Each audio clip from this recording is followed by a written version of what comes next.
ஒரு ஆற்றங்கரையில் 2 மரம் இருக்கு. ஒரு பறவை போய் முதல் மரத்துக்கிட்ட கேட்குதான், உன்னோட மரத்தில் நான் கூடு கட்டி வாழ்ந்துக்கவா அப்படின்னு சொல்லிட்டு கேட்குதான். அதுக்கு அந்த மரம் இல்லை இல்லை, நீ வேற மரத்தில் கூடு கட்டி வாழ்ந்துக்கோ அப்படின்னு சொல்லிட்டு சொல்லிடுதான். சரின்னு அந்த பறவை 2வது மரத்துக்கிட்ட போய் கேட்குதான். அதுக்கு அந்த மரமும் சரின்னு சொல்ல தான் குஞ்சுகளோட அழகாக கூடு கட்டி வாழ்ந்துட்டு இருக்கான். ரொம்ப சந்தோஷமா இருக்கான். திடீர்னு ஒரு நாள் புயல், வெள்ளம், மழை ரொம்ப அதிகமாக இருக்கனால அந்த முதல் மரம் வேரோட சாஞ்சிருச்சான்.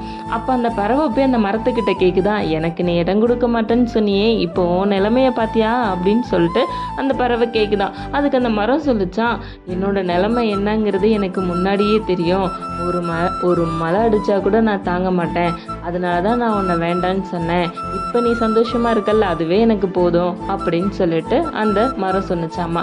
எப்போதுமே நமக்கு ஒருத்தவங்க உதவ மாட்டேன்னு சொன்னாங்கன்னா அவங்களோட நிலைமை என்ன, ஏன் அப்படிங்கிறதையும் நம்ம கொஞ்சம் நினச்சி பார்க்க. கதைகளுக்கு ரக்ஷன் மேலு சேனலை லைக் பண்ணுங்கள், ஷேர் பண்ணுங்கள், சப்ஸ்கிரைப் பண்ணுங்கள்.